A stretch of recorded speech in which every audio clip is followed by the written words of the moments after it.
النهارده بقى جايين نعمل الويتش او ساندوتش الايس كريم، او الايس كريم بالبسكوت زي ما احنا شايفين كده. طريقه سهله وجميله وبسيطه. هي كل الموضوع بياخد وقت بس في التجميد بتاعه، ويا ريت ما تعملوش زيي وتعملوه في مكان يكون فيه تكييف او فيه مروحه.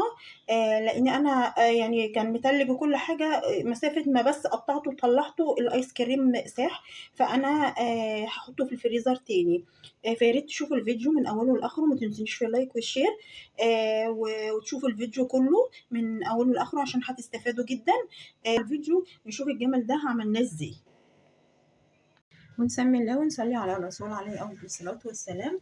حبيبي احنا محتاجين للآيس كريم بتاعنا أي بسكوت سادة، اللي هو بتاع الشاي العادي اللي احنا بنشربه مع الشاي دوت، بأي نكهة انت عايزاها. أنا عندي هنا البسكوت ده النوع دوت، أنا جبت منه اللي هو بنكهة الكاكاو او الشوكولاته، واللي هو العادي اللي هو اللي بالفانيليا.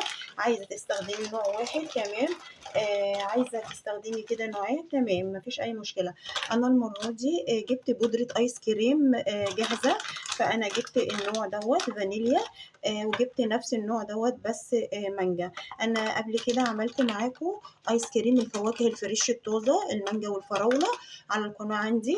وعملت برضو ايس كريم الماكدونالدز اللي هو الساندي، عندي برضو، ممكن تخشوا على القناة وتشوفوه. المرة دي حبيت ان انا اعمل بودرة ايس كريم جاهزة، فهنعملها اللي هو طبعا الويتش او الساندوتش اللي هو الايس كريم.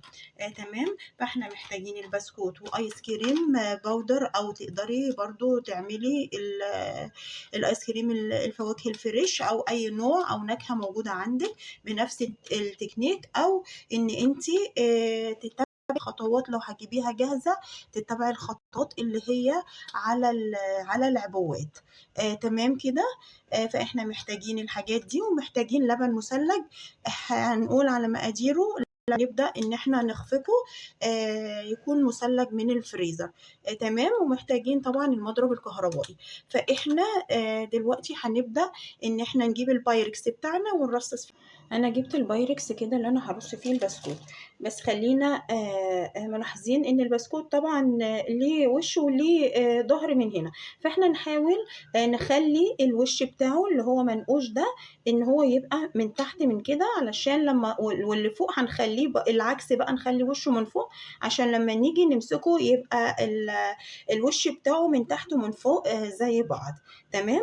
فانا هبدأ بقى ان انا ارص طبقات البسكوت بتاعتي من تحت كده، قبل ما اضرب الايس كريم عشان يبقى جاهز، عشان اول ما اضرب الايس كريم يبقى جاهز اصبه عليه على طول.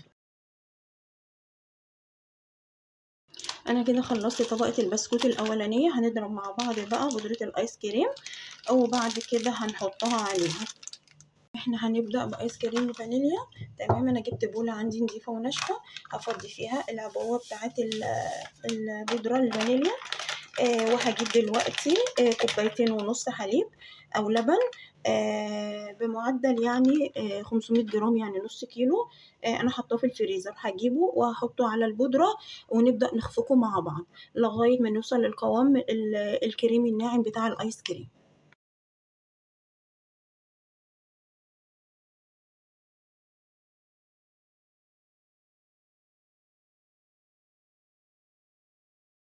كده خلصت ضرب اهو، وصلت للقوام المطلوب. انا ممكن كنت ضربت كمان، بس انا عندي البوله ما شاء الله اتملت. فزي ما احنا شايفين كده، بصوا القوام كريمي ومطاطي ازاي، جميل جدا. فانا كده خلصت الفانيليا. فانا هاخد البايركس واصبها على البسكوت واحطها في الفريزر. على فكرة ممكن بتعملي نوع ايس كريم واحد بطبقتين البسكوت عادي، يعني لو عايزة تعملي نوع واحد بطبقة واحدة عادي. عايزة تعملي زي ما انا هعمل كده، بسكوت من فوق ومن تحت، وطبقتين مختلفين من الايس كريم في النكهة بتاعتهم عادي، يعني انت ليكي مطلق الحرية على حسب رغبتك.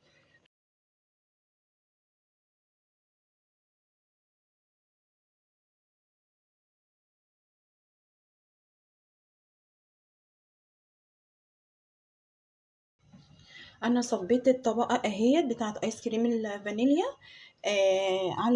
على البسكوت.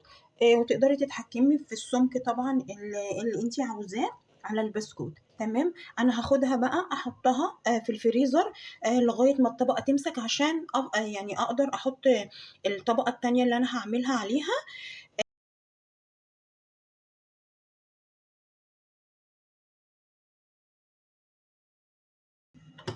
انا كده خلاص وصلت للقوام اللي احنا عايزينه اهو. بتضربي يعني ما بتلتزميش بمدة معينة، على حسب قوة المضرب بتاعك وعلى حسب ما توصلي للقوام الكريمي الناعم دوت، واللي هو فيه بيبقى مطة. انا هجيب بقى البايركس بتاعي وهصب خليط المانجا على خليط الفانيليا. انا سيبته حوالي بتاع، يعني ممكن يكون بتاع 3 ساعات او 3 ساعات وشوية، لغاية ما خلصت اللي ورايا وطلعته. فانتي شوفي على حسب قوة برضو التبريد اللي عندك. انا هجيب البايركس واصب عليه المانجا. وده شكل البايركس عندي زي ما احنا شايفين كده، تماسك وبقى جميل جدا كده ومناسب ان انا اصب عليه الطبقة التانية.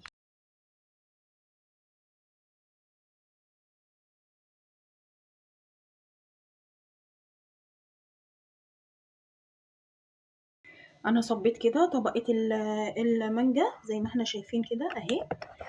وانتي لو حابة ان انتي تعملي اكتر من لونين عادي، ممكن عادي تعملي، لو حابة السمك بتاعه يبقى اعلى من كده وتعملي طبقة فانيليا مثلا، وطبقة المانجا دي وطبقة تانية فوقيها، عادي مفيش مشكلة. بس انا شايفة ان سمك الطبقتين دول هيبقى مناسب للبسكوت.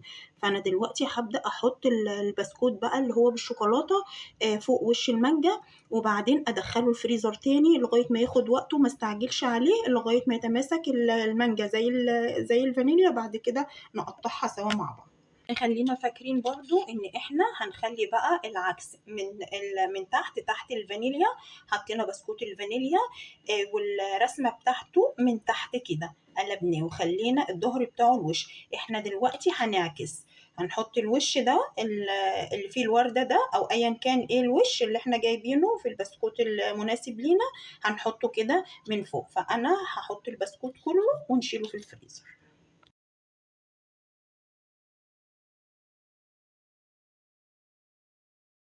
كده زي ما احنا شايفين انا خلصت البايركس كله. في الفريزر زي ما حطيناه في الاول لغايه ما يجمد خالص، وبعد كده هنبدا نقطعه مع بعض. انا دول اللي فضلوا معايا من الفانيليا. فانا حابه ان انا انكههم بطعم تاني.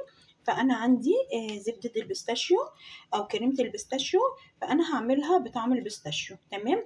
فانا خدت معلقه كده كبيره من كريمه البيستاشيو او زبده البيستاشيو، وهنزلها فيها وهاخدها ضربه بالمضرب عشان تديني الطعم. تمام.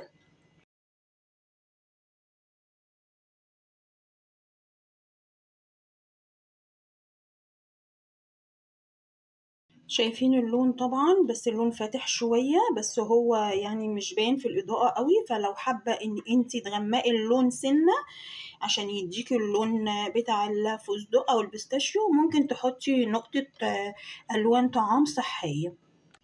وزي ما احنا شايفين كده انا حطيت نقطة، تحطي نقطة جل، طبعا الوان جل صحية، يعني نقطتين بالكتير على حسب الكمية. حطي نقطة نقطة لغاية ما توصلي للون اللي انت عاوزاه. فانا الحبة دول هنحطهم بقى في علبة واحطهم في الفريزر. وممكن نستخدمهم في كاسات بولات كده، يعني ناكلها بالمعلقة، وممكن نشيلهم نستخدمهم في وصفة تانية برضو للآيس كريم.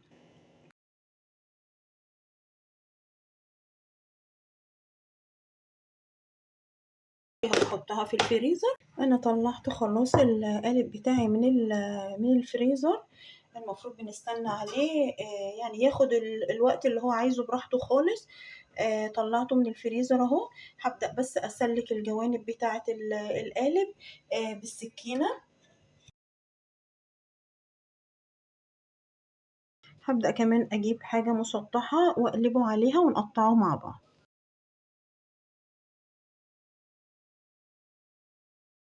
زي ما احنا شايفين انا قلبته اهو. شايفين الطبقات بتاعته جميلة ازاي وواضحة اهي. هبدأ بقى اقطع.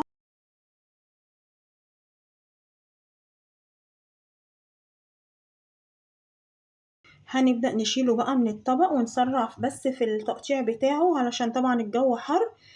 ولو هيتاكل يتاكل في ساعتها، لو مش هيتاكل يرجع الفريزر تاني. زي ما احنا شايفين كده انا قطعته وحطيته في طبق تقديم، واللي عاوز ياخد منه بياخد، بس انا هرجع الطبق تاني في الفريزر لان الجو حر جدا. احنا طبعا شايفين الطبقات بتاعه المانجا وبتاعه الفانيليا، والبسكوت من تحت شوكولاته ومن فوق فانيليا اهو، من هنا من فوق شوكولاته ومن تحت فانيليا، وطبقات المانجا والفانيليا. وطعمه طبعا ولا اروع من كده، جميل جدا. زي ما احنا شايفين كده منظر البسكوتة، وأروع من كده طعمها لذيذ طبعا، المانجا مع الفانيليا مع بسكوت الشوكولاتة مع بسكوت الفانيليا، طعمه تحفة بجد، جميلة جدا في منتهى الجمال وناجحة مليون في المية. بس زي ما قلنا نصيحة ان احنا نعملها في مكان فيه تبريد مروحة او تكييف، علشان خاطر الجو حر طبعا فبتسيح. فالمنظر ولا اروع من كده، طعمها كمان الايس كريم بتاعها تحفة بجد، جميلة جدا. هحطه في الفريزر تاني يجمد بس شوية عشان نعرف ناكله، لان بجد الجو حر. بس متنسونيش في اللايك والشير والسبسكرايب، ودعوة حلوة من قلوبكم الجميلة، واشوفكم على خير في فيديو جديد مع مس عمر. مع السلامة.